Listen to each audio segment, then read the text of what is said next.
right, here we go for our Batman discussion. Me and Don were kind of talking about the Batman movie a while back, and we were like, you know what? We need to get this on camera. So he got some books, he brought some material, we got some receipts.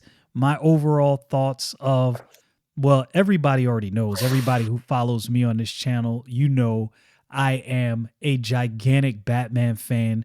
He is my favorite hero, although I'm not a DC guy. So it's kind of an interesting dynamic. I love Marvel. Marvel's my favorite universe, but Batman is my favorite hero. And so I said, you know what? Yeah, let's talk about this. So the Batman movie, I loved it. A lot of people had high criticism for it. Nobody knew what to think of it. It made a lot of money, more money than anyone expected. What was your overall thoughts on that movie in general? Well, uh, I have kind of a mixed view of it. When I first watched it, uh, uh, honestly, I was just bored. The best way I can describe it is like there's something wrong with this. It's just to me, it was just like, oh my goodness, what are you doing? But coming from Nolan's Batman and Michael Keaton and stuff like that, it's just like there was just I don't know what it was. It may have been slower music that was all that, and just it was a slower burn. Of course, it starts out with the murder and all that, but and it was weird to me, Big and I change. just yes, it's different, yeah. But yeah, bored is the best fitting initial thing that I got from it. It's like okay, you know, just that was it. Um, I've been able to watch it a couple of times since then. I think I watched it twice in the theaters and trying to see what it was I missed. But I have some thoughts like overall in different places, but it hasn't escaped that first impression to me. Just Okay. I was bored. Okay. um, Definitely understandable. Definitely had mixed reviews. So you bought some or got picked up some books recently, some Batman material. What do you have for us did today? well this I got just recently. Okay. Batman, uh, definitive history. It says down at the bottom here, definitive history of the Dark Knight comics. Now this one was given to us by my brother who collects comics more, big Batman fan, Okay. and it's just the first s- several comics. I don't even know how many. It must be about 12 or so, 13. So the Detective Comics up to the introduction of Robin, and then Batman #1, um, which introduced Joker. Now Joker, I guess, is the same kind of Joker, but Batman certainly has changed. So, but I do like this. This has got all kinds of little features and stuff for those that want something like this. Of course, Michael Keaton does the forward for it. It goes into the film and the comics. So this is what I'll be interested in learning, like the golden age is where it starts. So I'm wondering, and I asked you that at one point, just like does, and I asked my brother too, it's like where does any kind of reboot or reimagining of Batman happen? He said it doesn't. It doesn't happen. They just go from the comics, and some writers write them different, and then they go back to the original. I mean, well, not really, because he's like killing everybody in the original. It's a bunch of stories about werewolves and vampires, and it's weird stuff. The first few comics, and of course, uh, not very enticingly written, if you will. Right. Uh, Those initial it's just comics. It was yeah, it's different. just real basic. Different Somebody was age. just trying to make some money. Um, but but yeah, I mean, there's one place in there. Oh man, it would be good to just quote it. and I don't know if I could find it that fast. But oh goodness, somebody throws a sword through a door, and then Batman kicks him into the sword. Um, somebody else dies, and he says, "Oh, it's a good thing that that guy died." Like it's weird reading it while listening to his one and only rule is don't kill anybody. Right. Um, So over the years, obviously, the ethos of Batman has definitely changed, but it doesn't seem like maybe there was a definitive moment where it's like, okay, here's the change. This is the new rule. It appears going through the history like it just kind of happened over time. right. That's what I'm interested in finding out somewhere. Because, like I was saying in the other video with Superman, it was a reboot with John Byrne doing Man of Steel. So he began it again, told the story of Krypton, and this is then my way of seeing a definitive storyline of Superman. I don't have to Right. go back to the original, first comic that Action Comics and say, okay, this is where Superman begins, and let's decipher all this stuff. I can start over somewhere. Right. And I would have assumed that it happened with Batman that way, like with the crisis stories or rebirth and stuff like that. But like I said, my brother's answer was not really. It's just kind of his whole history. Yeah, So, and the way Batman has been written over the years, and so this is a problem with comics to some degree in general. And you made a point before we started recording, and I think it points to this. Comics in general weren't really taken seriously. Like, and you commented on the initial books, the writing was, even for the time, janky at best, mm-hmm, right? But it wasn't meant as a serious medium. And if I'm not mistaken, Stan Lee actually talked about this when he got into comic books. He used a pseudonym because he wanted to write novels. Like in his mind, he wanted to be like a legitimate writer, and comics didn't really seem like something that was respectable. And so because of that, you know, I think that's why you have some of the shortcomings in writing how you do in that era. But I think as time went on, people took comic books more seriously, and it grew and it grew. And mm-hmm, it was obvious that, yo, this is not going anywhere. And it's no longer just kids. Adults are reading these books, and adults are loving these books. So now we mm-hmm, have to adjust for that. How do we now adjust? And I think if I had to trace it back, and I haven't done extensive research into this, I would say somewhere around the late 60s and early 70s is probably where the writing style began to shift and it got a okay, little more serious. If I had to guess, and that's just me, spitballing, throwing that out there. right. Well, it would run to me into the Batman series on TV at that time, which was Adam West. obviously very, Yeah. yeah, very, Yeah.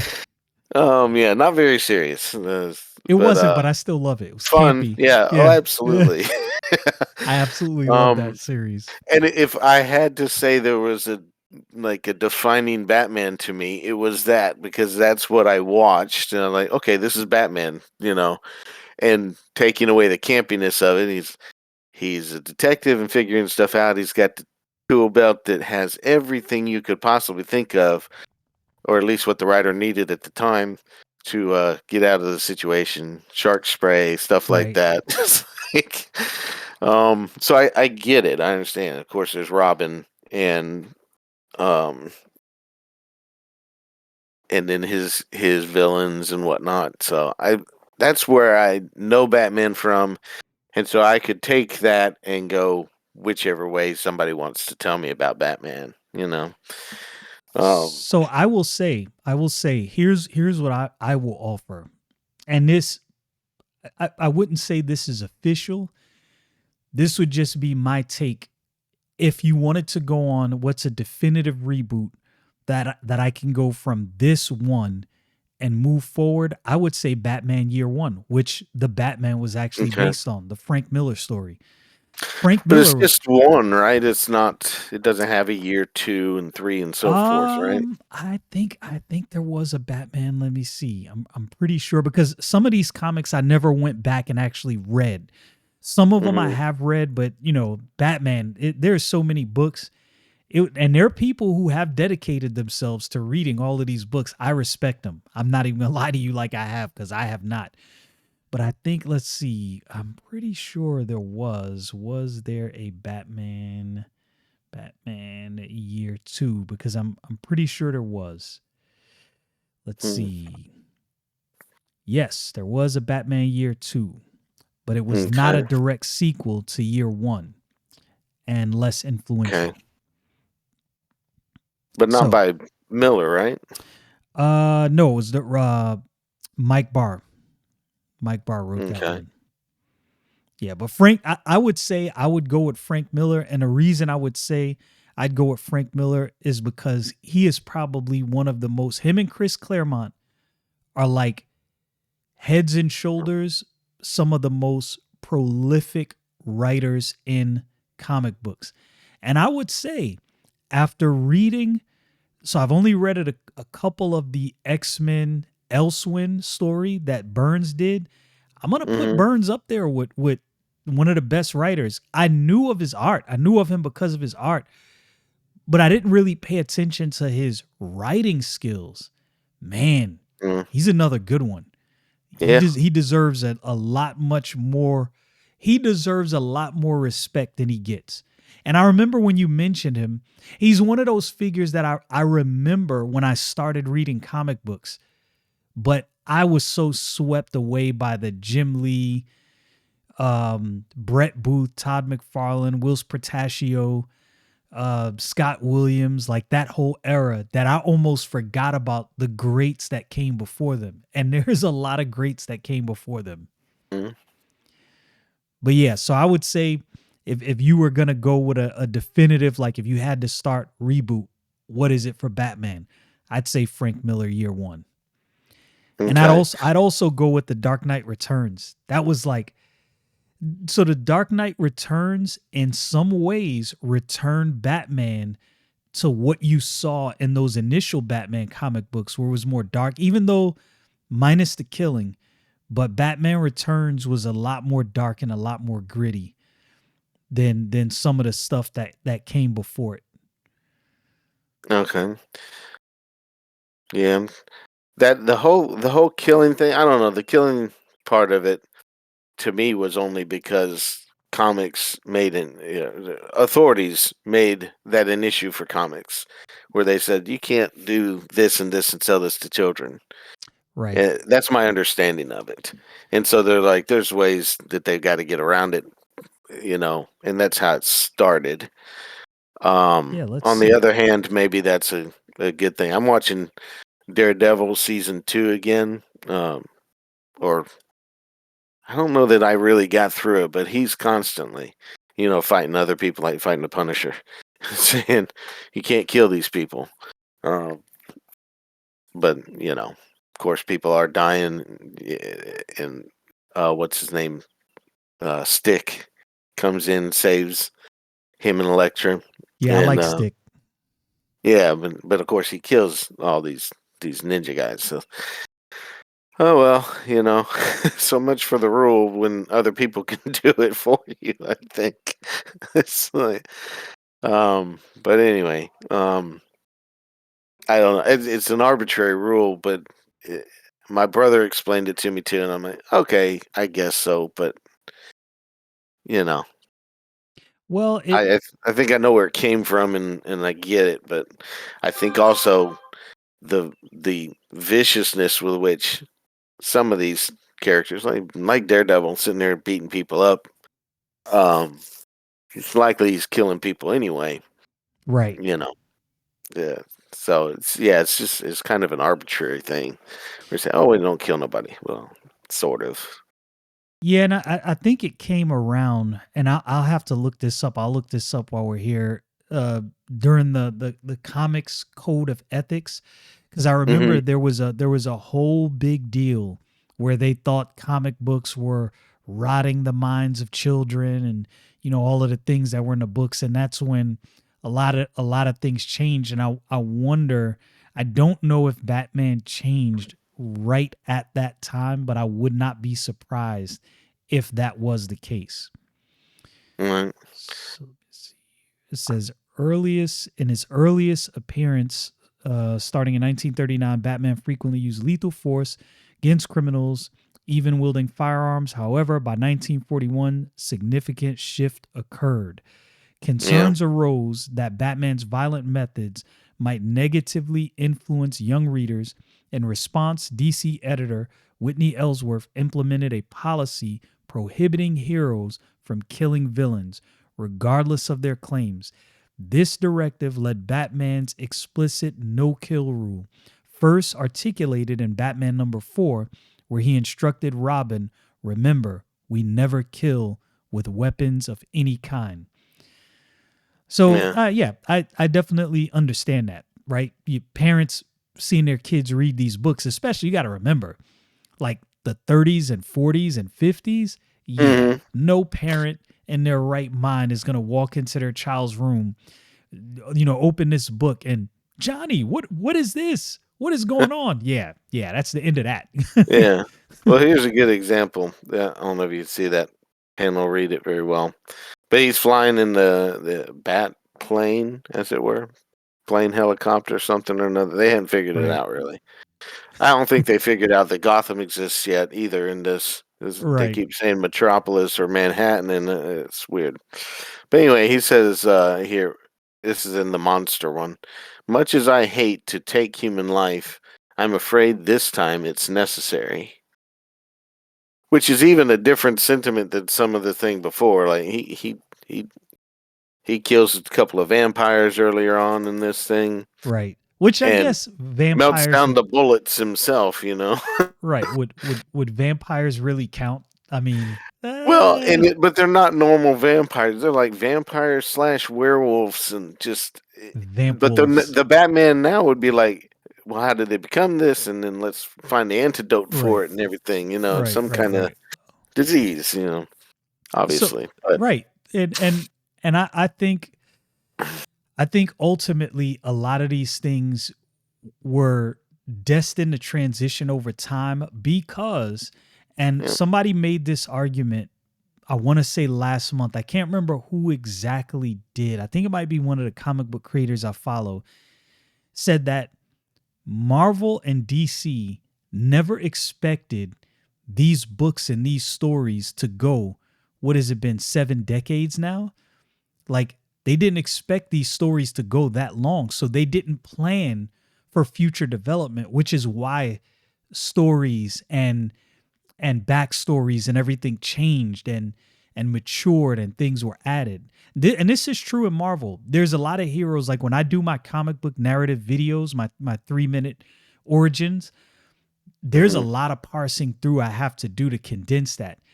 And I have to decide, okay, what am I going to go with for the definitive origin, because this has changed over the years, right? Like, one example would be um Captain America. So the scientists that implemented the serum, there was a name used early on. Oh man, I can't remember offhand. But later on in the comic books, it was explained that that was actually an alias he used so he couldn't be discovered. And then his real name was revealed. So the name in the Captain America movies is the actual name of the scientist. I don't know why, I can't remember right now.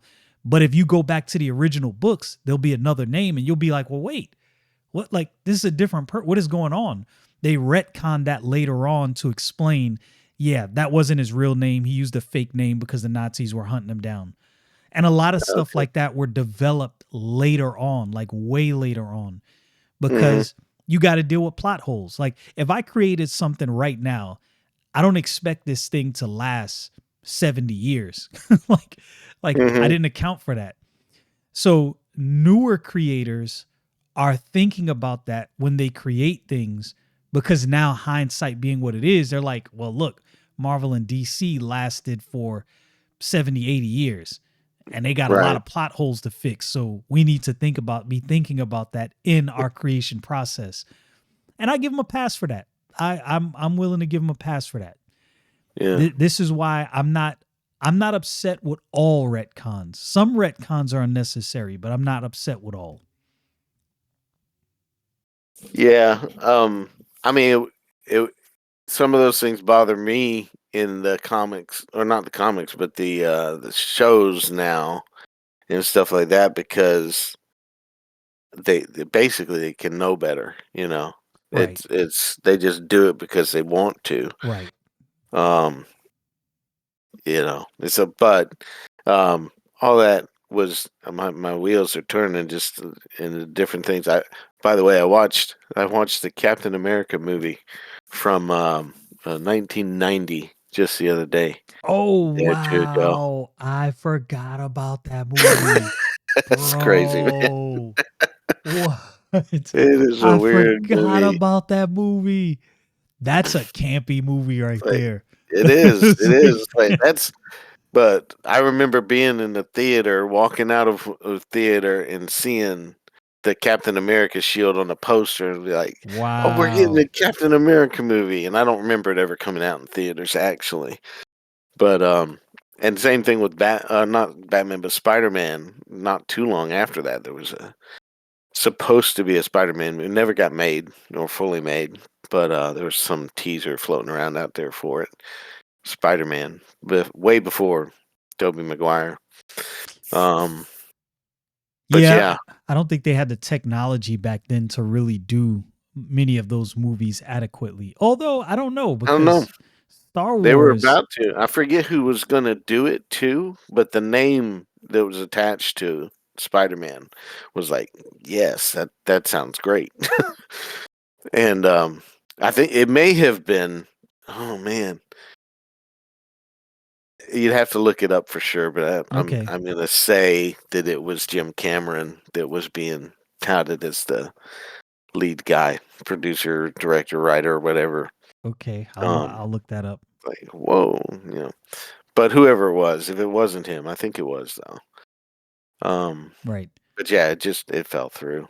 But he might still be working on it. Actually, the way he works on movies. Uh, Yeah, yeah, as long as he takes it. You're not gonna have like the Spider-Man movie come out soon. Spider-Man 3099. Oh man. Yeah, this dude was working on this years ago. They preserved him and cloned him so he can keep. That's Yeah. hilarious. What So was the other thing what was your came to my mind? what was your impetus for looking for a definitive Batman start? Did you just like were you never really a huge fan of Batman and you wanted to know, okay, where do I start to get caught up on everything Batman? Yeah, something like that. Because of my experience with Superman, it's like okay, well, I would think there's something like that with Ah, I see. Batman I as see. well. And I was kind of surprised to hear my brother say, "No, there's nothing where they rebooted him and told the story again. The story, the origin, is the exact same, except they might, you know, put a different character here or there as the thug in the alley, Right. like Jack Napier. What's the guy's name in the Nolan movies? Um, Oh man. but Ah, whoever it yeah, was, I can't yeah, remember. not Yeah. not the Joker, obviously, or not Right. Jack Napier. Right. And there's an argument that I saw, like, who is Jack Napier? The Joker. Um, Mm. and they told the origin story of the Joker in one of the Killing Joke cartoon, I think it was. And I don't I don't remember how they told it in the comic though. But anyway, Yeah, I have to so read yeah, it it's just again. all this stuff that just will connect in my mind at some point, and I'm like, okay, well, I would think something like that exists. And yeah, I was leaning toward like year one, But if year one doesn't directly go into year two and then have like a series of follow-ups, um, it seems to me that's not really a reboot kind of a Yeah, thing, you know? it's not really, and I think what you're looking for, you may not necessarily find Right. definitively. Now, look, I am not the Batman authority. I would say for a legit, no doubt, here's the answer on this. Comic Storian probably would have been a dude, or Comics Explain. I'm sure on either of their channels they kind of go over Comic Storian. Obviously, he's not alive anymore, but uh, on either one So, of those channels, I'm sure they probably went over the try to look for definitive, that. yeah, the definitive history of Batman. Because Comic Story, and he like that dude was legendary with going over DC stuff. Like he is the guy Mhm. or was the guy. But I think what happened with Batman is the story was massaged, matured, and added to over time. But there Mhm. there wasn't really a here's the reboot, we're starting over. It's Yeah. like, yeah, there's a reboot ish. It's kind of the same. Like so Absolute Batman, it's not a reboot. It's an alternate reality version of Batman. So Okay. you wouldn't look at that and go, okay, here's the reboot, here's where I start, because I'm pretty sure they're going to end the Absolute universe at some point or merge it with, DC Prime. I don't know exactly how they're going to do that. That's going to get messy, by the way. I don't know, because I like Absolute Batman. I don't want him to go away. But Mm. the problem, here's my issue, and this has always been an issue with me for Batman. It's been similar to yours. Like, I love Batman. I'm not the Batman aficionado, but it has always been hard. Even when I started when I was young, I was like, well, where do I start? There's so many concurrent running titles. Like, okay, so Mhm. which one am I going with? I just stuck with learning Batman's backstory and sticking with Batman runs that I like. That's kind of what I go with. I know his Right. backstory, I know his origin. That pretty much hasn't changed. I stick with that and just go with different running stories and different stories that have added to the lore, like the Court of Owls. The Court of Owls, if you've I never need to read the read. Court of Owls, Don, I am telling you, if you I don't want, think I have that one. man alive, if you want a good Batman story that it touches on Batman's origin and goes into the lore of the history of Gotham and the Wayne family, man alive. Man alive. The Court of Owls is it. I got a video where I've gone over the first two issues of the Court of Owls, I believe, on my channel. I pretty much walk through those entire first two issues. I'm hopefully gonna finish it here, Lord willing. But that the reason I pointed that out is that is an example of what I mean by them constantly adding to the lore of Batman. Because Batman is such an intriguing character. You Nobody's gonna reboot Batman and say, okay, Court of Owls is not a thing. That's not gonna happen. And I think that's the problem. He has so many monumentally good stories. Like, imagine if Mhm. before Burns' reboot, there were so many monumental good stories on Superman, and everybody was like, bro, you can't just reboot these stories away. Like, that's not gonna work. Like, we Yeah. all accept and love these stories. And I think that's the problem with Batman. There's too many of those. There's too many runs and too many good stories that you can't just reboot away. Like, if you were gonna reboot, you'd have to keep those stories. So it's like Right. versus doing a definitive reboot, they just start new runs and keep adding to Batman. The problem with that is, now this is just my opinion. You can tell me what you think about this. I think across comic books, they need to kill all concurrent running stories and do one, like X-Men. Kill everything, stop it all. Get John Byrne and say, hey, we want to start from your X-Men Elsewhere, and this is going to be the definitive X-Men storyline, and there's going to be no other concurrent running titles. I think that needs to Uh-huh. happen across DC and Marvel as a whole, Because if you go into the comic book store and you like, I want to read Batman, which one? Like, bro, what? Like, all Hey, give me just a second, okay? right. All right.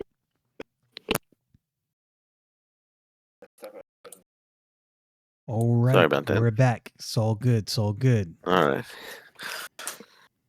All right. So, something I was thinking as you're saying that and other things, uh, to go back to the Batman, this is the chapter on the new movie. Can you read it? I Am Vengeance. I saw, by the way, I saw a picture for Zack Snyder's Justice League that came out, in 2021. Is that right? Uh, mm, Yeah, I'm pretty sure. nah, it's It's Justice League. 2017 that Justice League came out, and it was Oh, you talking about that so the many. director's cut? The director's cut was Yeah. 2020 because it was during the pandemic. Okay, so Yeah.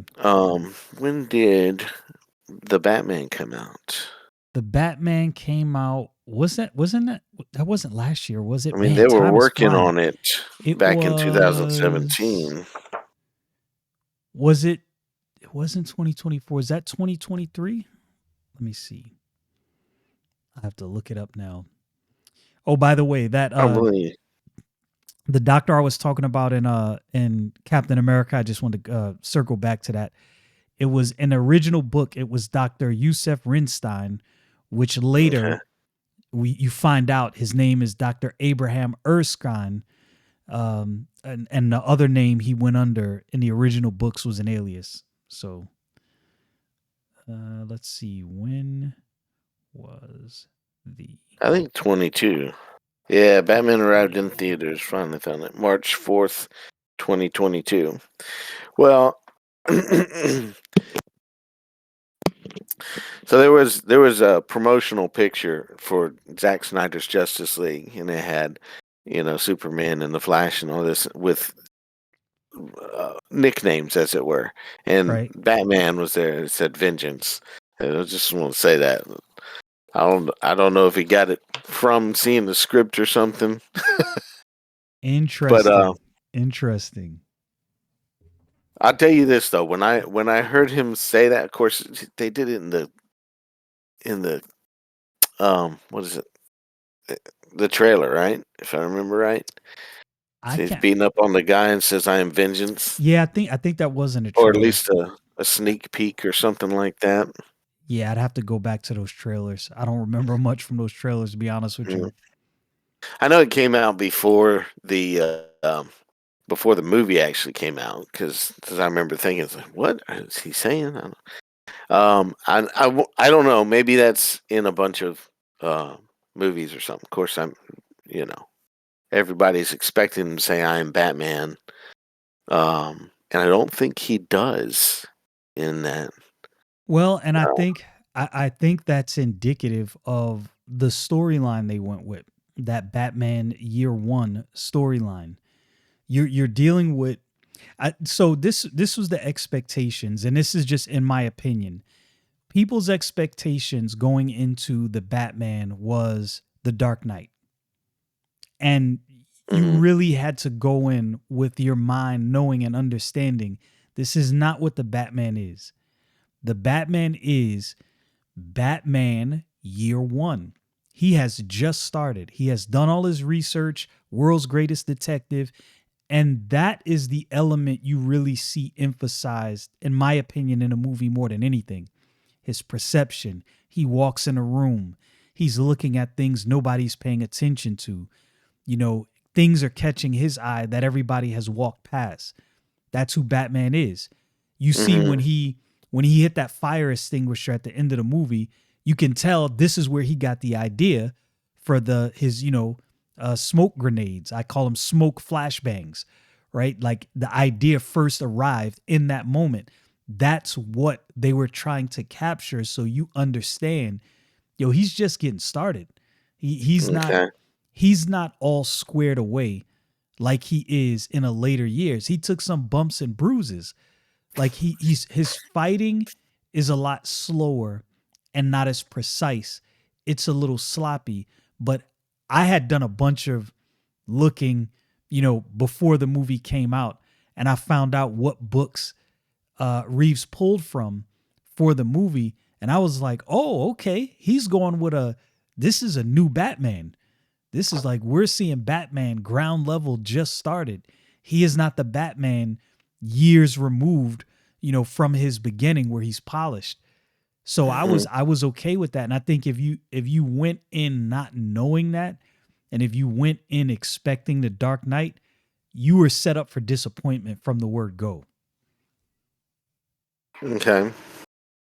That's kind of what I think. It's kind of like if you went into the Justice League movie expecting to see Snyder's vision, which I did originally, that original Justice League release, I was Hmm. severely disappointed. I was Yeah. like, what is this monstrosity of a movie they have peddled as Oh man, yeah. Um, yeah. I don't want to get sidetracked on that. Could talk about that for a long time, but we'll have to do another um, video on that one. yeah. And I watched some behind the scenes on the Batman 2, and I did read Year One at some point. Um, back when it first came out and stuff like that. So I get what you're saying, and I understand some of the design and all that comes from it. At least I don't know about the Batman comic, Yeah, suit yeah, design, but some of the other characters. right.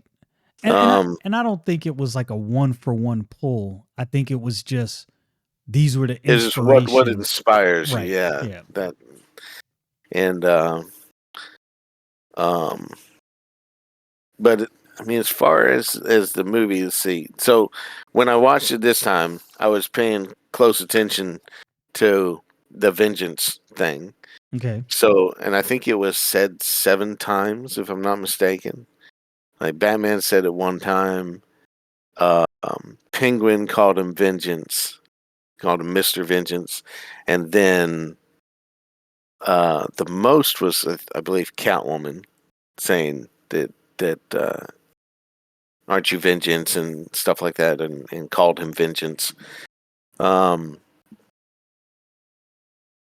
and then the one criminal at the end says I'm Vengeance, which I don't, as I think about it, and this, I guess the story that's being told is at the end of it, he's sitting there saying that he had an impact that he didn't want to have, so it's going to change the direction of Batman. So I don't I don't know. I guess people will call that an arc, but to me, is he's Batman for 2 years, and in year one, Batman, that's Batman. When I read it, I was like, okay, this is Batman. Like I would understand him, Right. similar to Nolan's Batman. And of course, Batman Begins is the origin story, and uh, that was another thing taking him through the League of Shadows, right? Training, and of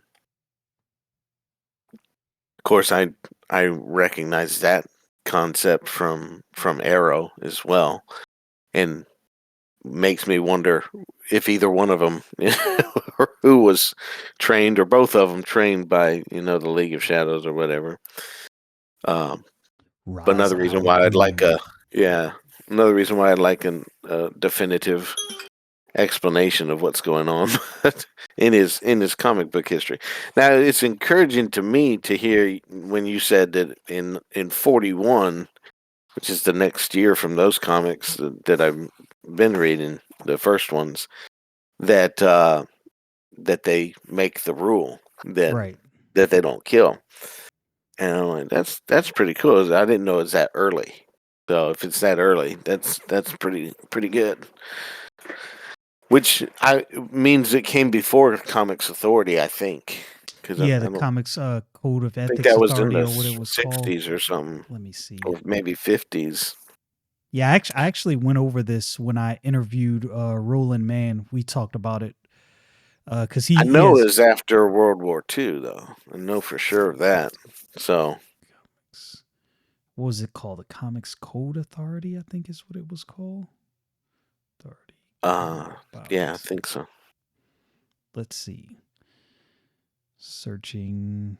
Okay, the Comics Code Authority (CCA) was established in 1954 by Yeah. Comics Magazine Association of America. This self-regulatory body was created in response to public concern over the content of comics, particularly following psychiatrist Frederick uh, Wartham's 1954 book, Seduction of the Innocent. And that's what me and Mr. Roland Mann talked about. Hmm. And yeah, it's, and I think that's a classic example of people who don't understand the medium making a quick judgment call on a medium, right? Like Hmm. sort of like, I'm not to get on a tangent, but sort of like the argument of violence in video games. I'm not saying it's not a problem at all, but I played a lot of Right. violent games growing up, and I never once, never, not even one iota of a time thought, yeah, I want to do this because this video game. That wasn't a thing. Now, I'm not saying that's not a thing for some people. Yeah. Clearly it is, but I don't know how big of an issue it was.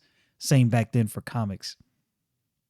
I think there's a level of overreaction that can happen, but there's obviously an influence, No and doubt. it, um, I think people that argue, oh, it doesn't do anything at all, uh, need to look at the idea of them, killing people in the comic books back then was a gun, some lines that show a bullet and somebody falling down, just like an old western. Right. And now they're cutting people's heads off and bashing in skulls and stuff via, Deadpool or something like that. Right. There's a huge difference. That would never have been Deadpool would not have been watched back then. No, not at all. Super graphic. People would have seen the first scene and said, "No, we're nobody's going to watch this movie." Right. And so, yeah, there's an influence and a degradation, but that's societal. Yeah. It exists. We There's we an ex- answer to that too, obviously. yeah, clearly, yeah. We accept more, degenerate things as society, goes more degenerate into chaos. Mm, Degeneracy doesn't lead to order, contrary to popular belief. Every man doing that which is right in his own eye never leads to anything good. yeah. But another thing that was getting me, or at least while I'm reading these comics, it felt to me like they did take some inspiration from the original comics. So going to kind of a review of the movie itself, right? There are things that I love about the movie. I absolutely love certain things in it. Uh, the Batmobile, for example. I love I'd love to own the thing. That's I would like it. It was a So nice Batmobile. It yeah, was at more some point I may realistic. get Yeah. as close as I can to like that with a charger or something. And But that's probably what made it so appealing is every guy that saw that said, "Wait a minute, I could probably do something pretty close." now I watched the featurette behind it, and apparently they built the whole thing themselves. So, like 3D printing and stuff like that. It's like, Yeah, okay, not gonna do anything like that. I'll just get something close one day, right. when I have money or something. Um, but yeah, so I love the Batmobile. I don't necessarily love it as if I'm thinking this is a great Batman vehicle and stuff like that because there are other designs I like better. Um, which my favorite would be the Zack Snyder. Um, um, I don't see a big difference between the Batman v Superman and the Justice League one. So that's just my favorite looking one, Okay. and it's kind of it may be sort of between uh this, of course not toward a realistic car, and the tumbler, but it's not like a tumbler precisely. Um, but I like most of the designs of the Batmobiles. I even have a book on the Batmobiles somewhere around here. Um, but yeah, so there's that.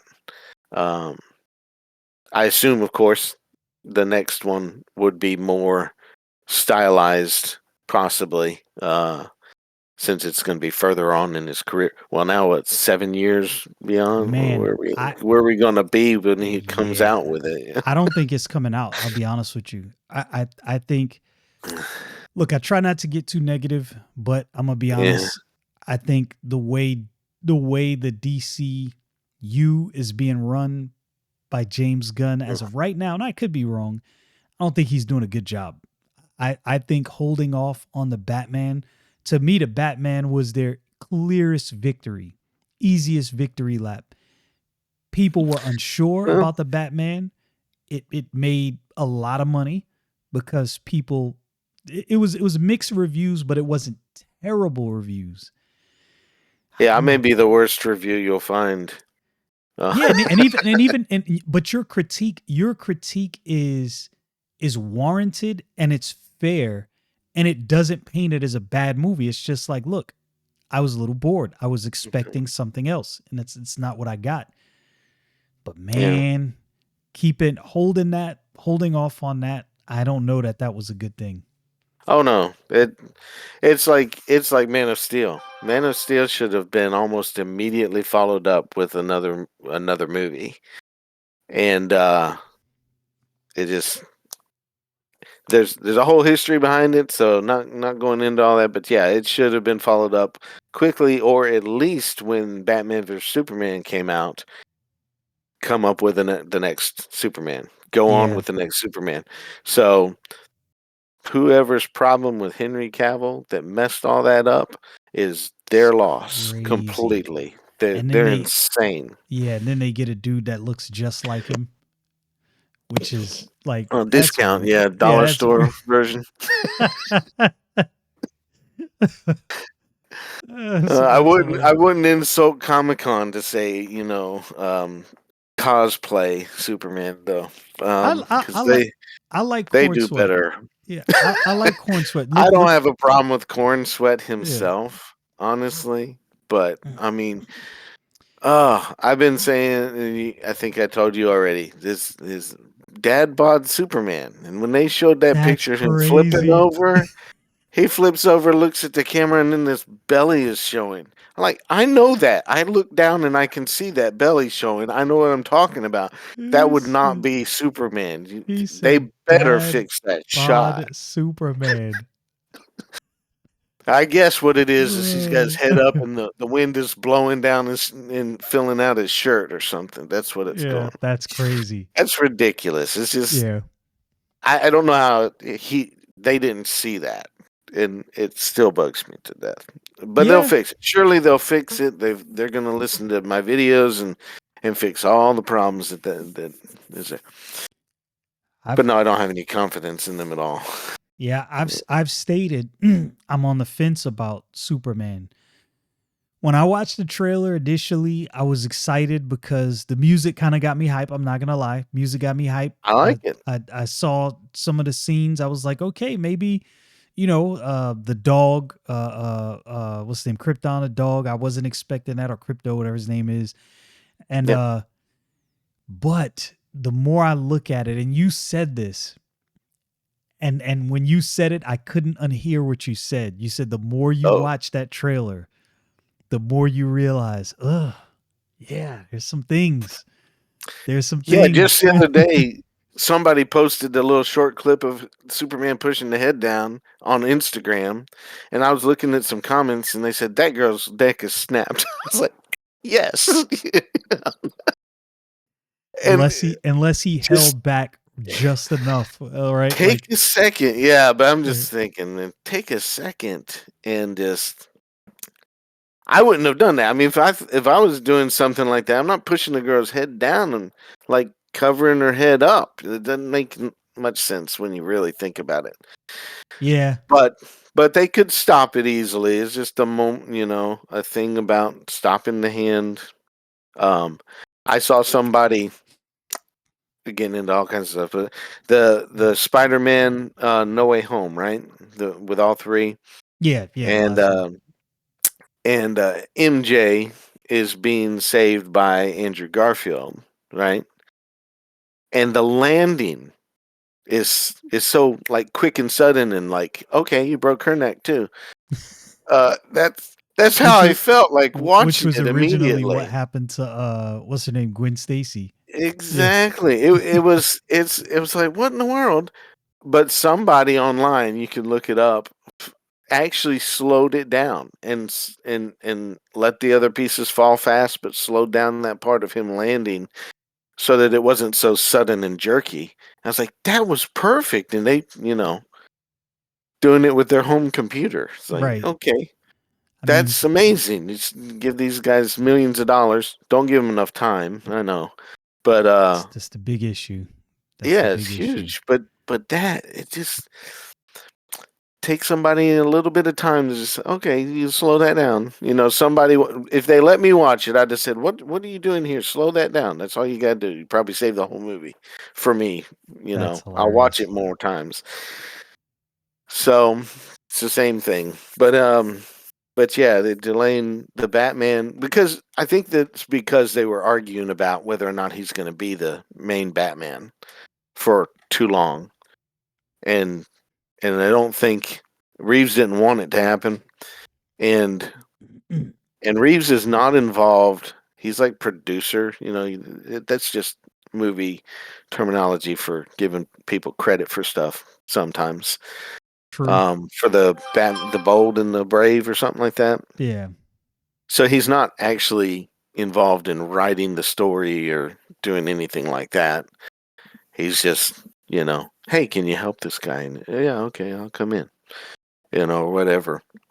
Um, so I don't know enough about it, but I'm trying not to follow because it just disappoints me when I hear news. Um, if they wanted James Gunn so bad, they should have just brought him in for Creature Commandos, The Peacemaker, and some other garbage, that's out there that instead of having him run the whole thing because Yeah. I'm not sure he's the guy for running an entire project. He was great on Guardians of the Galaxy. I think James Gunn does an exceptional job of taking characters that were not necessarily A-list, everybody wanted to see them characters and turning characters into that. Because I'll be honest, Mhm.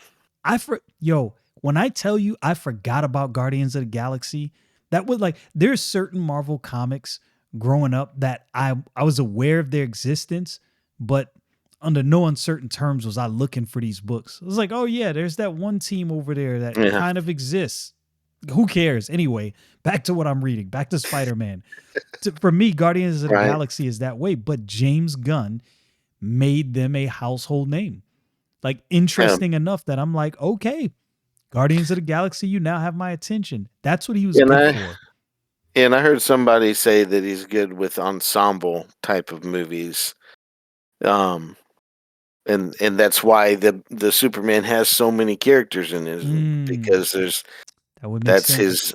his forte or something. Right. Which That's I his guess suit. that makes sense. I didn't like his the Suicide Squad much, so I can take it for what it is. But it's what, the second biggest flop of DC movies. They don't want to address that. They want to You talk ignore it and say it are was a you talking pandemic. right? Are you talking about the original Suicide Squad or are you talking about Mm, the second one? the Oh, second one, you the said the Suicide pandemic. Yeah, Squad. you did say the pandemic. I Yeah, didn't the still thing waiting for is David Ayer's real vision on Suicide Squad. I didn't think the second Suicide Squad was terrible. I didn't think it was terrible. I thought it was so here's my issue. Here's my issue. I wasn't saying terrible either. Like the story itself, okay, that's fine. But a lot of the stuff that's mixed in there is like, Yeah. okay, it's James Gunn, and I don't really care about. And I'm not saying James Gunn Guardian of the Galaxy necessarily, although there's a little bit sprinkled in there, but some of his other movies and just his humor and stuff like that. So it's like, okay, That's right. I don't need to see Peacemaker in a pair of whitey tighties. That's for certain. Right. You I know. think this is the greater problem, cuz what's his name? What's that dude's name? Watiti, I can never pronounce his name. What he Well, did on yeah. Thor. Like, I'm gonna be honest with you, all that comedic stuff for Thor, even though Mm. that was it the third Thor movie? Was it the third one with him and Incredible There's four, Hulk right? on the was it Thor 4? I Not think Love and it's Thunder. Not Love and Thunder, not that one. Before that right. one. What was why can't I remember the name of this movie? Cuz I mean Yeah, I know. everybody loved it and it Thor, was the Dark good. World, Thor. Thor. Let's Oh see. man, Thor almost had it. 3 movie title. Cuz And I then can't Love and remember. Thunder. There's only four, right? Okay. Yeah. Love and Thunder. Yeah, I won't even get on that to avoid yeah, Ragnarok. Thor Ragnarok. Ragnarok was a decent movie, but It's a mixed bag because it's Thor is a serious comic book character. You're talking about Thor, the Norse god of thunder. yeah. Like I have never once when I was growing up read a Thor comic book and thought comedy. Not one time.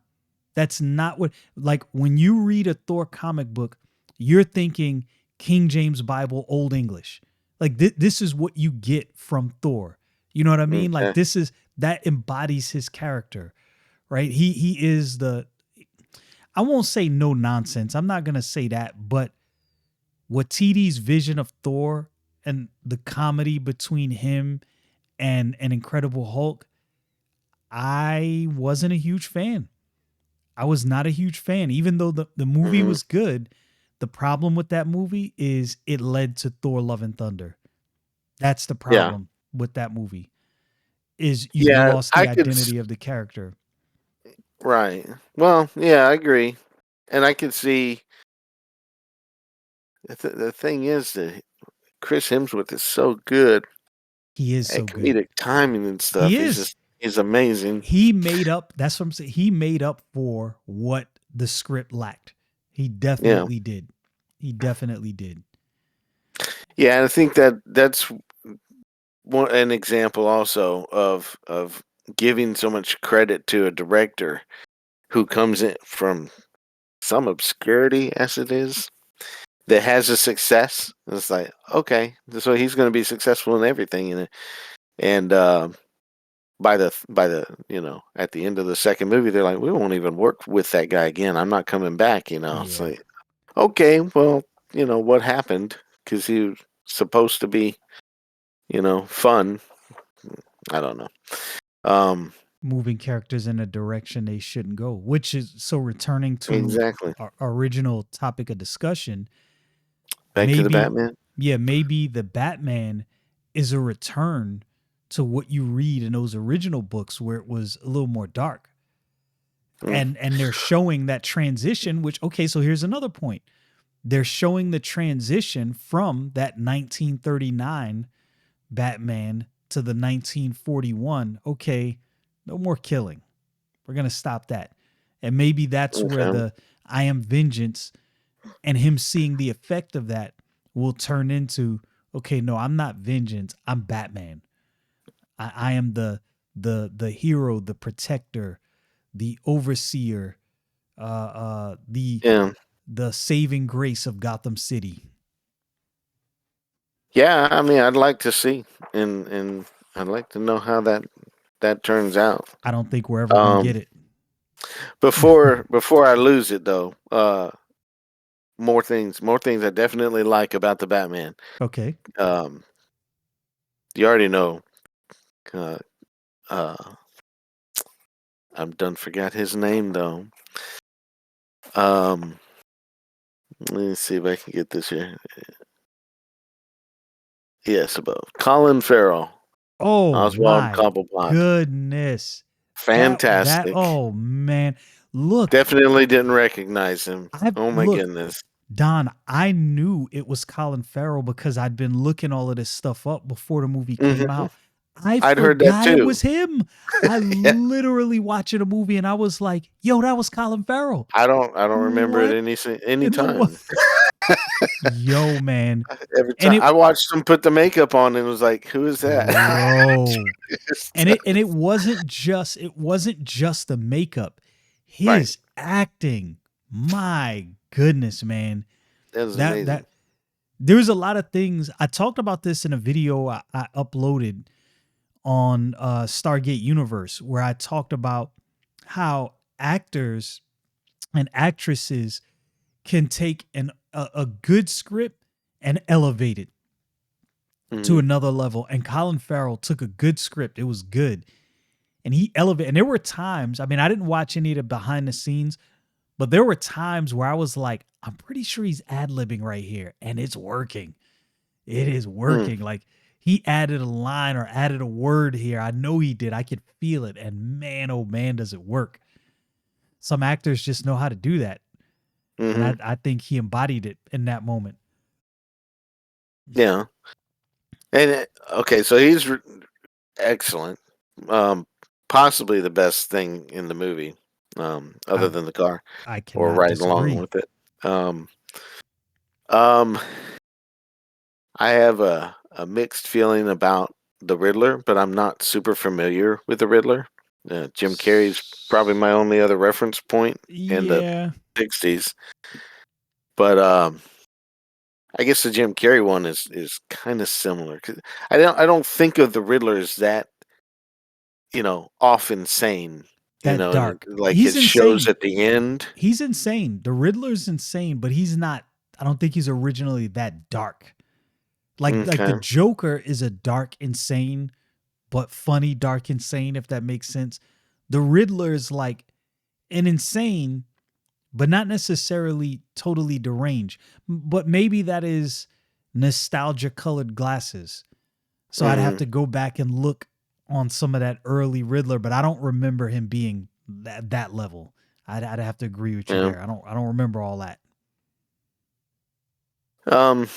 See beyond that.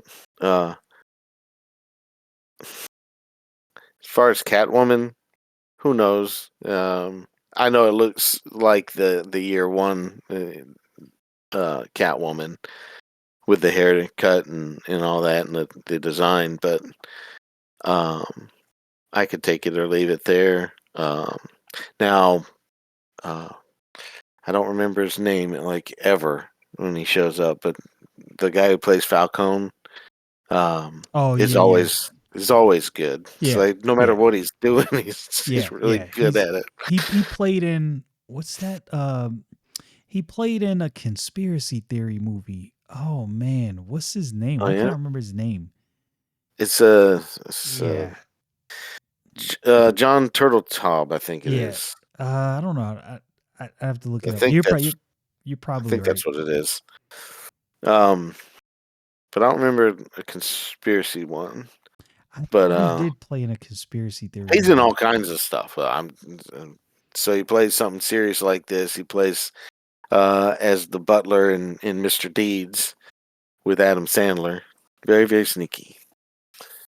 Um, and he's in Transformers. Uh, That's what I was thinking. He was the conspiracy theorist in well, Transformers. that's true. Yeah, That's what I was like. He plays a conspiracy theorist in something. It was that.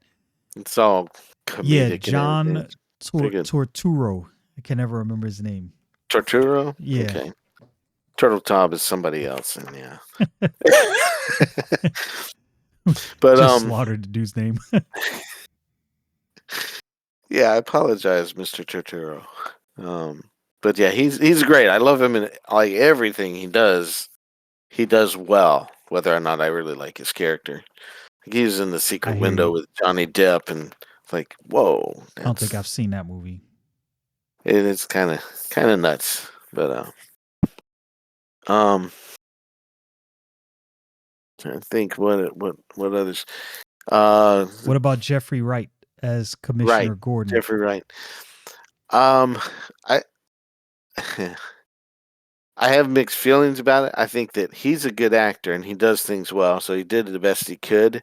I think that they did that just to throw people with a black Commissioner Gordon Yeah, rather than I the agree. traditional one. I So agree. I don't think that, that's never a good look. They just do it for that, and Right. that's what you got. Um, He did a great job. I will he give him did that. great. Yeah, Like he's a good guy, when good I actor. when I watched a movie, and this is how I judged his character. I said, if I watch this movie and come away with the thought that they had a black Commissioner Gordon, then this wasn't good. I forgot that they race swapped Commissioner Gordon, and I was like, Yeah, "Yo, okay, this dude he played this role well," because I completely forgot about that. But I agree with you; it wasn't necessary. This is where I yeah. say, There's a couple of race swap. Well, I mean, y- Catwoman yeah, is I try to be fair with Hollywood, but I have to also be honest. In yeah, fairness, maybe they swapped it just because he was the best actor for the role. But judging from what we've seen of Hollywood, it's more than likely just because it was we have to swap this. We have to get representation. I don't like that as a reasoning. right. Yeah, I mean, because if you think about it, just I mean, um, as I'm looking back, I don't know of any characters like that. Now, back to the very beginning, say, is what I'm talking about. So, um, but yeah, it's like everybody is white in the early comics anyway. But No you need to could draw change from that. other, yeah, you could draw from other comics where there's something different if you want to get Right. other characters in there. That's my biggest thing. Is there's definitely diversity, all over the place. We don't Yeah. need to force Facts. the inclusion of it anywhere. Create a new But I character. don't disagree with you. Yeah. He's good in he does an excellent job. Um, he might be a little ham-fisted at times or something like that, uh, but mostly it's fine. Um, uh, and I already mentioned like the Riddler. Just I don't know. Maybe seems too brutal to me to begin with, but to go into and there's a lot of beautiful shots and some of the actions pretty cool. But I've seen the best Batman fight scenes already. Um, we'll leave that alone. But What would you say is the best Batman fight scenes? Let's see where yeah, you go. Batman v Superman with them going into the Oh, warehouse. I'm gonna disagree with you, Don. I look, I'm on an That's one island. of the I'm best. on an island unto myself. I was not a huge fan of what were they calling him? Batfleck, Ben Batfleck. Affleck. Yeah. Yeah. I wasn't a huge fan, man. Oh, I we're not wasn't a, friends no more. No, I wasn't a huge fan. I'm on an island unto myself. I that's was not okay. a huge fan. And I understood the reference older Batman later on in his career. I got all of that, but I wasn't a huge fan, man. I wasn't a huge fan, like not at all. And but I will say this: Ben Affleck did a magnificent job playing Batman. So See, there you go. I want to make that clear.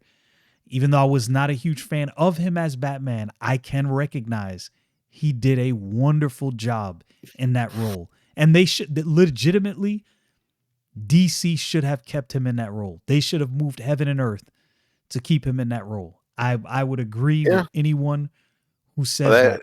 I just yeah, wasn't. that goes to the history. Like this talks about it right after Justice League released is when they were working on the Batman, and he was all involved with it briefly.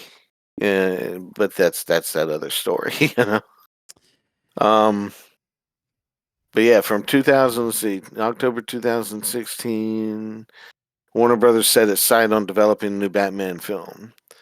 So to 2022, it took them 6 years to make a Batman film. It I don't just know if it. I don't know It's crazy. if it took them that long, or if there was like breaks in between and they were trying to find the right actor and the right script and Well, yeah, that's where the history yeah. comes because Ben Affleck was working on a Batman movie turned into series or whatever, all these different possibilities. But but he's it was partly the way he was treated too, but the way that Zack Snyder was being treated and Henry Cavill, it's like Yeah, I forget think they this. yeah, I think they He saw he gave up on them. yeah, I think they Almost saw the didn't come writing on the back. wall. Yeah, I think they saw the writing on the wall. They like you guys aren't really concerned with a quality movie. You're trying to check boxes, and that Yeah, doesn't make a good movie. that's the crazy thing too, is because James Gunn comes in to take over just after Ben Affleck and Henry Cavill come back, and they're in, they're doing these scenes, setting up, getting ready for the next movies and stuff, and then all of a sudden they're gone, they're out. That was a bad move. That It's was a like, bad move. whoa. That was And it I don't wasn't like Henry Cavill met with him, and according to the maybe he said, "No, I don't want to work with you." right. Possibly, but he let it be that they had a different idea for Superman, so he was not going to be Superman anymore, right?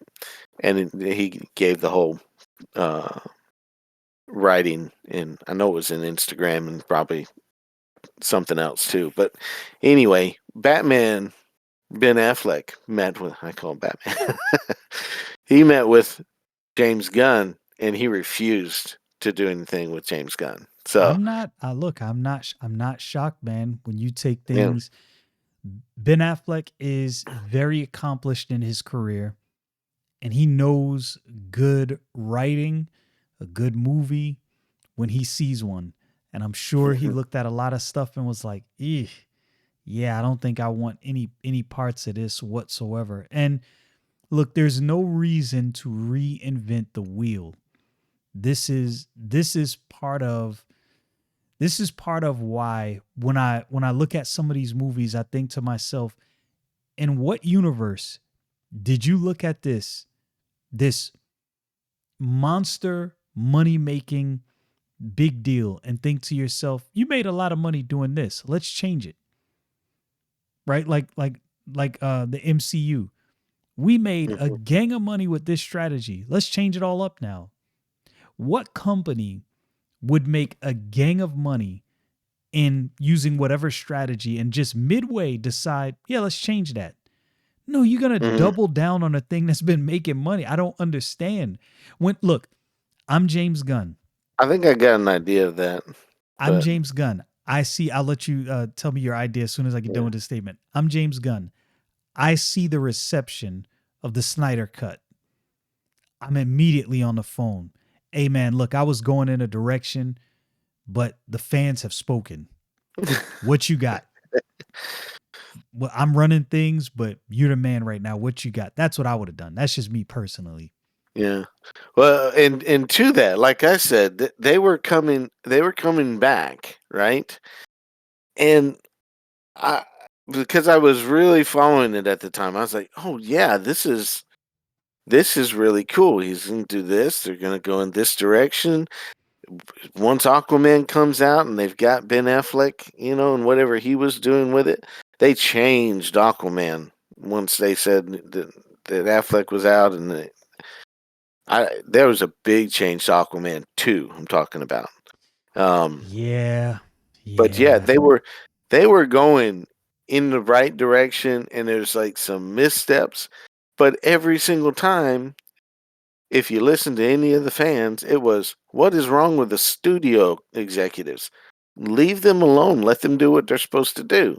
Right. And but they came out with Justice League, and immediately a studio head came out and said, "Oh, this is done. It's a cul-de-sac. We're not giving you any more."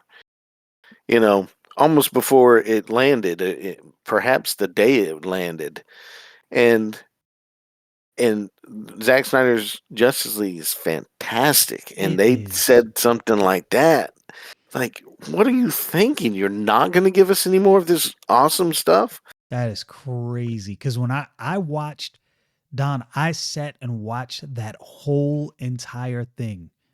Mm, And I was like, The fact that I sat here and watched this whole thing and was entertained the whole, I mean, that the one whole movie time. could have been 3 movies. I'm like, this is crazy. They got the thing that bothered me most of all is what we got, the theatric release that we got was nothing like that. No. Nothing like that. And I'm like, yo, y'all had to do a lot of changes and spend a lot of money to completely strip this movie of everything that made it good and give us a Yeah. shell of what this movie was. I don't understand for the life of me, man. Like I'm excited and I'm enthusiastic about comic books and the geek space, and I try to cover positive things on my channel. I don't want my channel to be filled with rage and complaining. Just keeping it real. I'm Hmm. I'm I'm not naive. I recognize that we got some problems. And then it's some problems that need to be taken care of. That's not to say there's not positive things going on in the geek space, comic books, movies, etc. But things like that, like what they did to Snyder, that's, I'm not gonna lie to you, man. It's for a movie studio, that's almost unforgivable. For you to Yeah. for you to get to deliver us that cinematic dud that you delivered us and then show us what we would have gotten on Hmm. HBO Max, bro, I'm sitting there on my couch and I'm like, what were they thinking? Yeah. They had all of this material. Yo, I'm gonna keep it real. We know what happened to Snyder. I think all of us fans would have understood, hey, this is what happened in his family. We want to give him some time and some space. This is tragic. Hmm. We're probably gonna push this movie because he has to deal with some things. I would have said, yo, I'll wait. I'll wait Oh yeah. And easily. it they could have, there's a lot of things they could have. They could have done a Man of Steel 2, and covered period of time before Absolutely. Batman v Superman if they wanted Absolutely. to. Um but yeah, and then they could have fast tracked some of the other things that they were doing and put that out. Wonder Woman came out. I can't remember when Wonder Woman came out, which was, by the way, that first Wonder Woman movie was excellent. Great. Was it was I an even excellent I movie. even argue for the second one, but I argue from a weird perspective. So The set I would the like to see the third one and just complete that, but apparently they're not going to do that for us. the second one just the second one just didn't land. Yeah. It didn't land. It was Well, it and that at the same time was trying to say a couple of different things, but um, it didn't have the storyteller. The storyteller for one was Zack Snyder. The story was by Zack Snyder, and the second one is, I think, if I remember right, it goes toward um, Kathy Jenkins, whatever her name is. yeah, I can't remember her Um, name. um, but yeah, it's like she had some success here and there. You're like, okay, but she was taking on more than she could do, I think. And I think she had a basic idea of Wonder Woman, and the number two was trying to kind of mix the show into the movie idea, and bring that in there. It's like, no, you didn't have to do that. You could have told the story a different way. They could have just done it as modern time, and but they needed somebody to find the right story and the way to tell it properly. But Well, and I think the problem is you got to have a combination of things, right? Like I'll give you an mhm, example. Me being a comic enthusiast, excited about comic books, I read comic books. I know a lot about some characters, a little about other characters. That doesn't mean, okay, this guy's a comic enthusiast. All right, you're going to direct this next movie. And in the same mhm, vein, hey, this director is good. Oh, she'll work great for Wonder Woman. Not so much. Not so much. I Hmm. think you need a combination. You need a good director. Doesn't necessarily have to know comic books in and out, but you have to know, like, okay, so if I was hired to let's say somebody saw one of my videos and was like, "Hey, you're enthusiastic about comic books. We want to hire you to do a Superman movie." I would say, first of all, I love comic books. Not a big Superman guy. I'll take the job, but here's what I'm going to do. I'm going to offload this to people I know who love Superman. I'm going to bring them on, and I'm going to find the best director that's good at visuals, because we need Hmm. somebody that's good at visuals. We need somebody that's a good storyteller. Like, if I give an example. Okay, prime example. If I was doing a movie right now about the X-Men, the first thing I would do is, where is Chris Claremont? Okay. Where is he? Find the man, find his scripts, but like, we need his advice. He doesn't have to write everything, but if he doesn't approve it, it's not moving. If he doesn't approve the story, we're not moving forward, period. Because Hmm. this is a man that understands X-Men intrinsically and has written groundbreaking stories, right? Grab somebody like Byrne, especially Hmm. after reading I through was going to X-Men say that. Elsewind. Yeah, I'd be like, yo, because he worked with Chris Claremont a lot. I'd be like, yo, this man is still alive. Grab him. If he reads that script and he doesn't say this is good, we're scrapping the whole thing. So That and have him do the storyboards. yes, This is the way yes, you want this shot to line up. bro. The thing is, it is so easy to knock this out the park. I know I'm not a comic book authority. I am at best an enthusiast. I don't have all the information. Even and I let people know, even on my channel, I'm not your source for everything comic books. I'm an enthusiast. I'm excited about comic books. I have some information, but I know where to go to get the information I Hmm. need. So the fact that these studios have access to all of these people and don't talk to any Man. of these people, how Don, explain to Yeah. Hey, me, studio, we're available. We explain to really me are. how nobody writing a Batman, a script for a Batman movie, to my knowledge, maybe I'm wrong about this, has not consulted with Frank Miller. How has that not happened yet? You like, and not just, hey, we're making a Batman movie. Do you like this idea? No, I mean, I want to see him in the credits. I want him to Uh, read that script from beginning to end and give his stamp of approval, or toss it in the trash. yeah. That's it. And I would go to say at least somebody that understands the story. Like, I don't know much about Frank Miller, so I wouldn't speak about him. I just heard something that would say, well, we don't necessarily want to talk to him. But somebody that's a big fan of his stuff, Zack Snyder happens to be that fan to make 300 Watchmen, and was Watchmen's Frank Miller, right?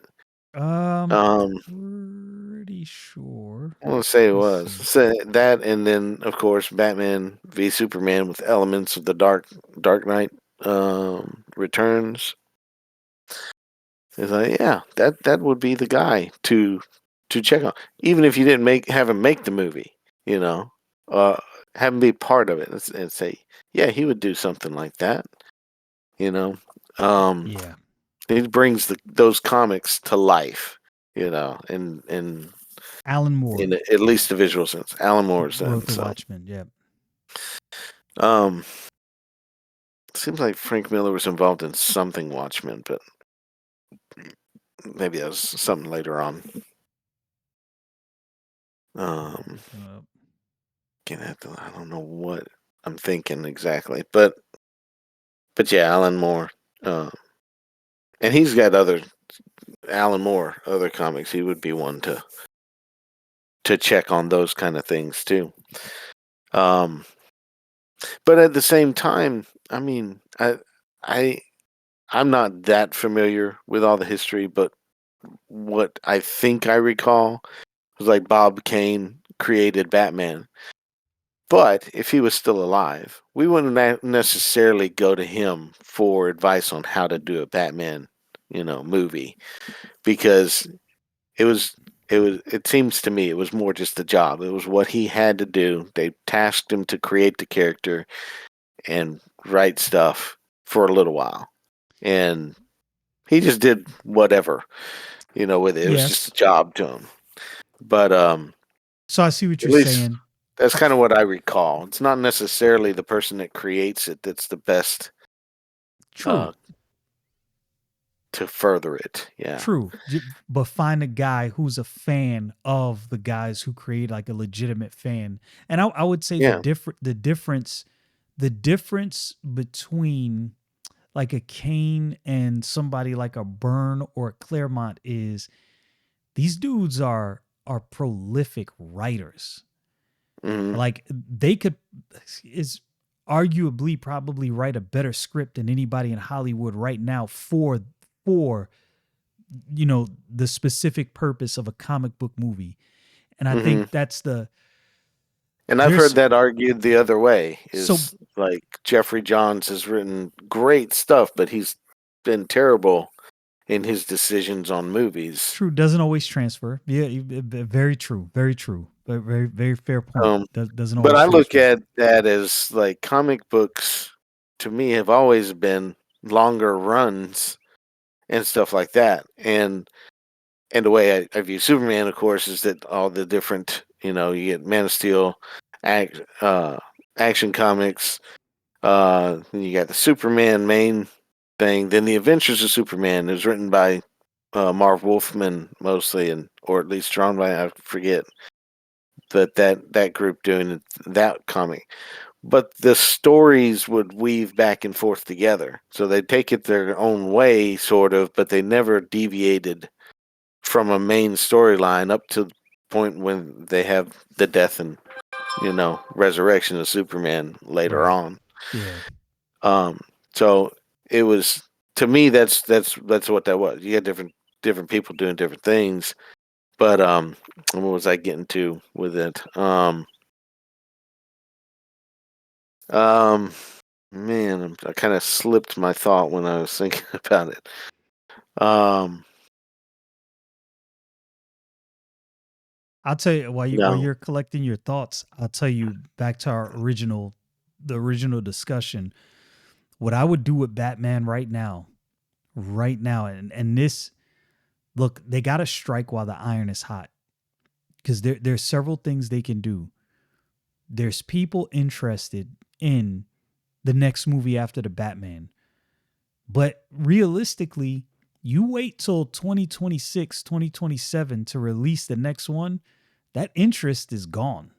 Like you're not really gonna have. It's gonna be like, bro, this was what 4 years ago, 4 or 5 years ago. You created that original one. Now you release another one. Like I don't know if I'm interested now.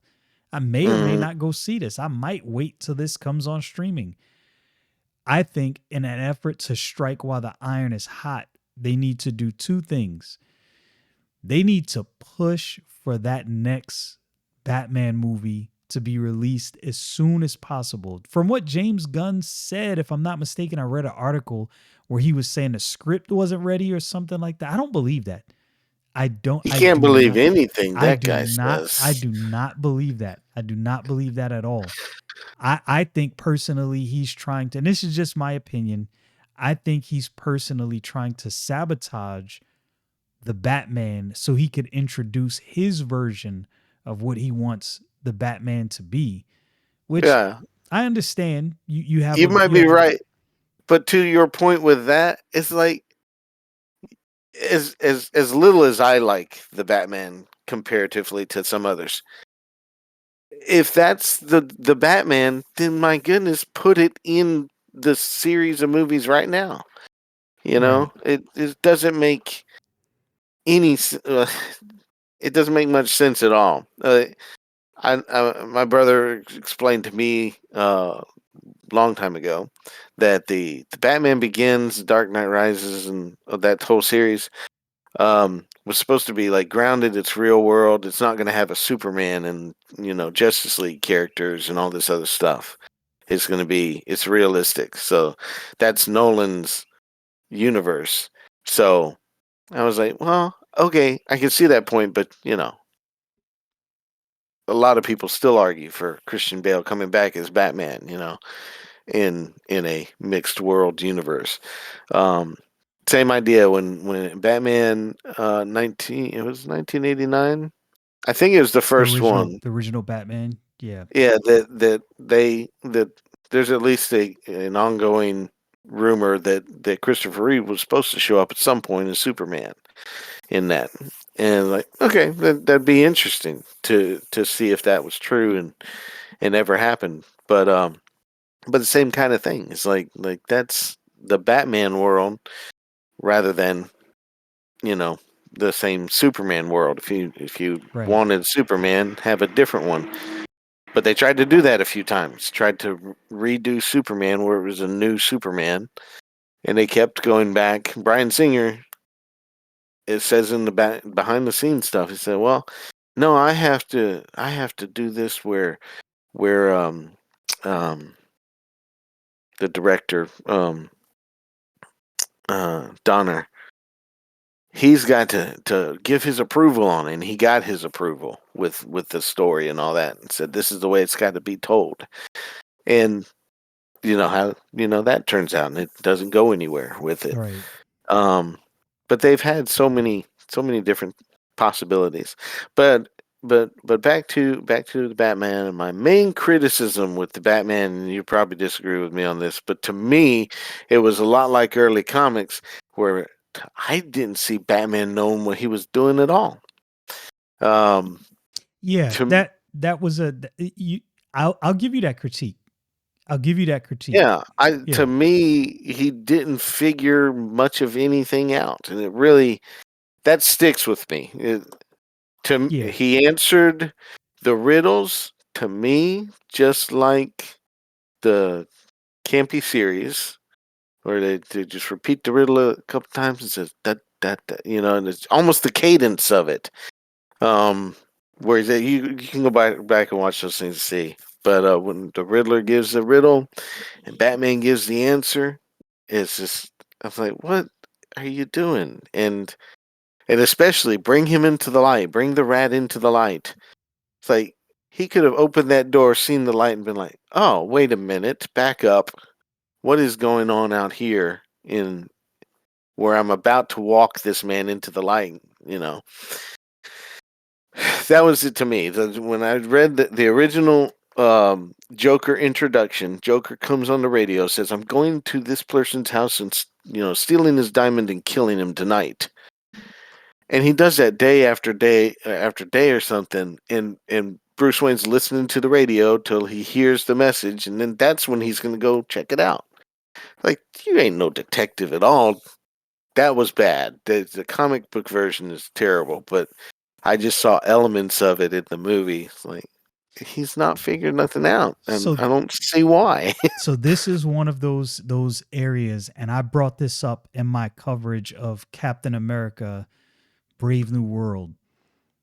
Things that happen in the comic book, and to your point earlier, this is where comic book writers don't necessarily always translate well into writing a movie. And I'm not saying it was a comic book writer here, I'm just saying it's a classic example. They took something from the comic book that doesn't really translate well on camera and in cinema. Yes, in the comic book, uh Sam Wilson does become Captain America. But for the hmm movie, what they should have done, and I stand by this, somebody brought this up. This thought didn't originate with me, but when they said it, I was like, "Ah, that's the problem I had with the movie. They should have had Captain America not pass down the mantle of Captain America, but just hand over the mantle as the lead of the Avengers to the Falcon. Like, hey, I'm no longer around. You, as the Falcon, are now the lead. You are the point man for the Avengers. Because hmm Captain America Brave New World as a Falcon movie would have been dope. because they could have went in other directions and there's things that they could have done differently. And I enjoy the Falcon as a character. I think he's a dope character.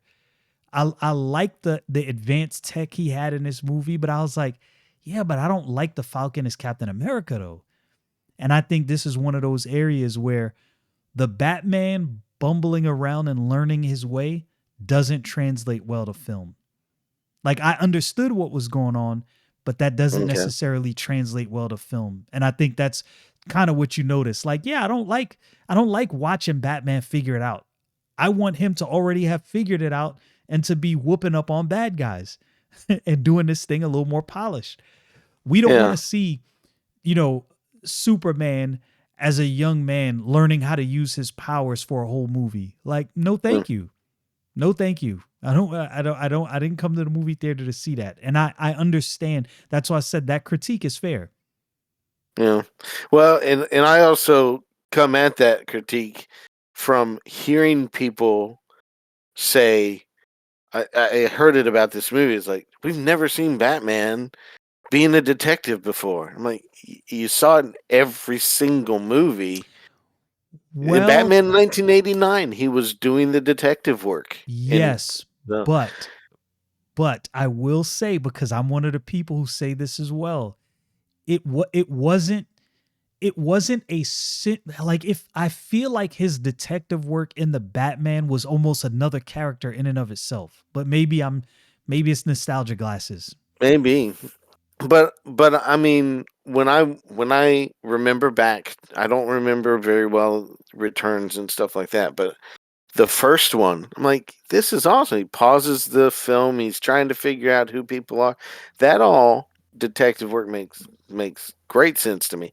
So to say this is the first one where we ever see him being a detective, like that doesn't make any sense because I saw it in the very first one, and then I see the detective work in the Nolan trilogy. Uh, So yeah and no. I think the Nolan trilogy it was may be more. more in the first one. Yeah, And this, I would even say the second one. He's enough into it there.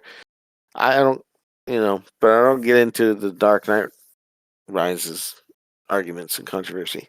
So, um, but then in Batman v Superman, he's doing detective work. He's fooled.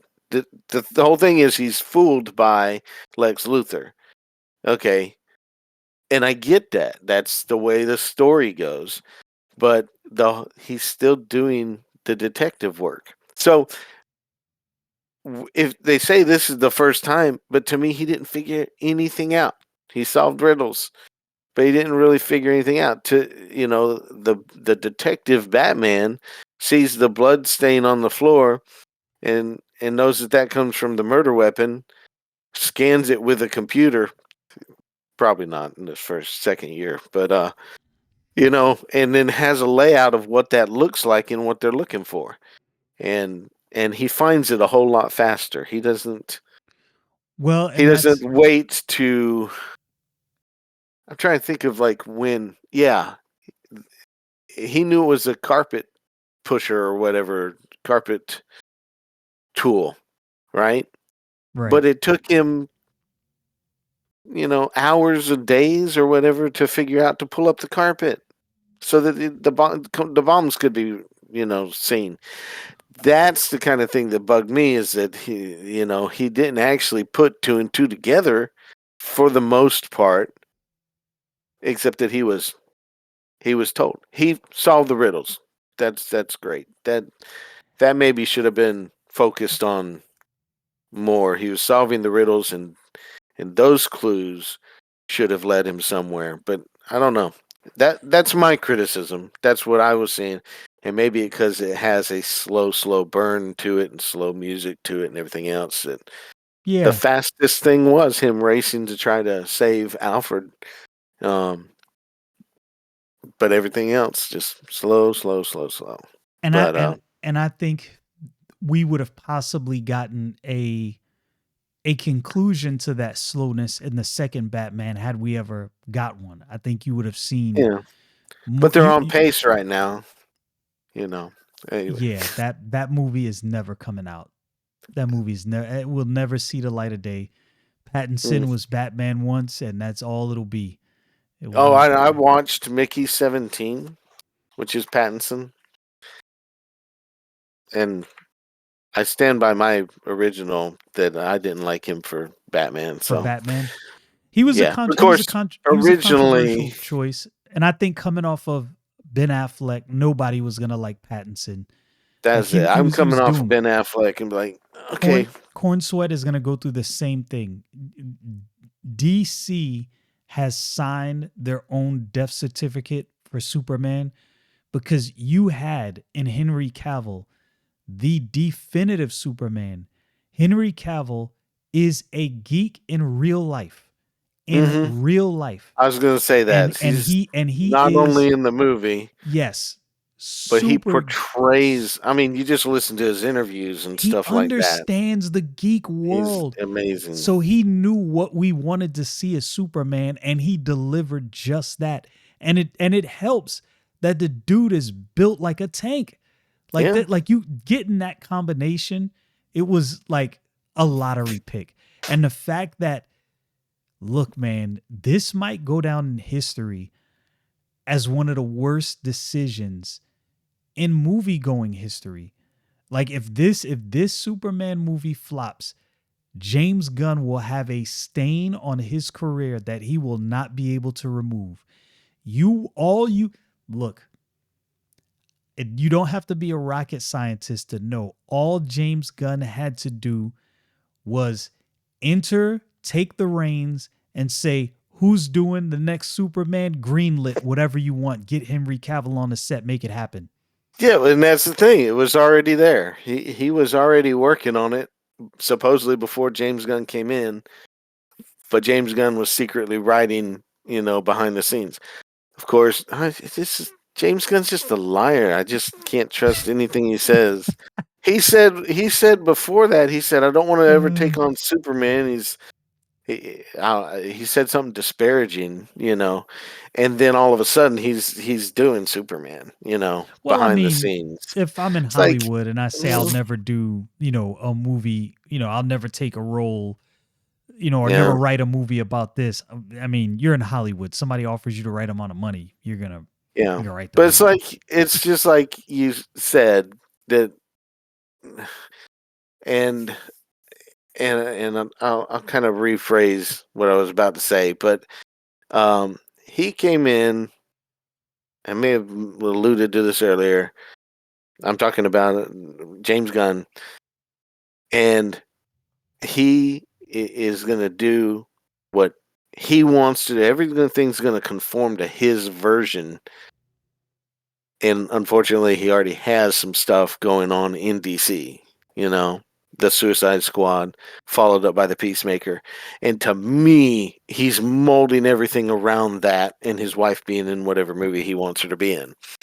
Right, So that's the deal. It's his way, and the other things that were actually successful, like Aquaman, like Zack Snyder's stuff, um, minus the studio interference, Wonder Woman, things like that. They've got to conform toward his vision, and and right, he didn't have a successful vision to start with, so that's the problem. And but that's the way he was always going to have it, you know. right. So look, Um, we've been going for a while now. I got to get to something little else, while. but I want to wrap up with your thoughts as somebody who wasn't. I'm assuming you read Batman, but you weren't like a huge like follower like that. You didn't follow all the comics. What do you think should be done for somebody like you that wants a definitive history? Like, what is the definitive Batman? What should be done to correct that, to make it easier to onboard for people who want to read? Oh, how would I describe that? Um, I think it's fine if they follow up, if with the Batman, maybe it's a few years later, so he can look different or something. But to me, what was definitive for me, other than the origin story, I'm not talking about going to Nolan's or Tim Burton's version either. But he was in the comics. What I remember my brother showing me a lot was, of course, he's a detective, but he's really tough too. I remember a picture he showed me of Batman standing there, like hunched over with a bullet hole near his, in his chest somewhere, and smoke coming out of the wound. You probably seen the picture, and and that kind of look and that I call build. He's Ben Affleck physique wise is the idea that I get He when I fit think that. about that. Yeah, bulky. Yeah, tough, rough, like that. So I mean, I see a lot in Ben Affleck's portrayal of it that I really like through the two movies that there were. Um, um, so yeah, when Pattinson is announced, to me he's scrawny, he's not jacked up. Although you could get that way, he Right. he didn't really, and I always saw it that way. Um, so you have to have, to me, you have to have some commitment toward that. His physique and athleticism, is supposed to be top notch, and so I'd want to see that also. He's always leaping around, flipping, doing gymnastic kind of things. Right. Um, that I'd want to see, not just in a particular fight scene, but throughout. Okay. So something to that effect. Um, and and if they really can follow up the Batman, make sure you bring the Joker in that they were going to introduce. Let him be that insane character. I, I feel like I want Robin to be in the thing, Uh, So I'm a. I want to bring in Robin so that the Joker can kill him. But They've that's the had a reason. they've had a hard time with Robins and Batman movies. I think they need to avoid that until they're sure they can do it right. But I agree with you. But I it's the want I want thing, to see yeah. Robin. Yeah. Yeah, I think that Zack Snyder had the vision for it, and the vision at least to go forward to let whoever was going to take it over, like Ben Affleck, Right. creating the Batman, to tell that story somehow, and and but I can imagine it, having already been passed.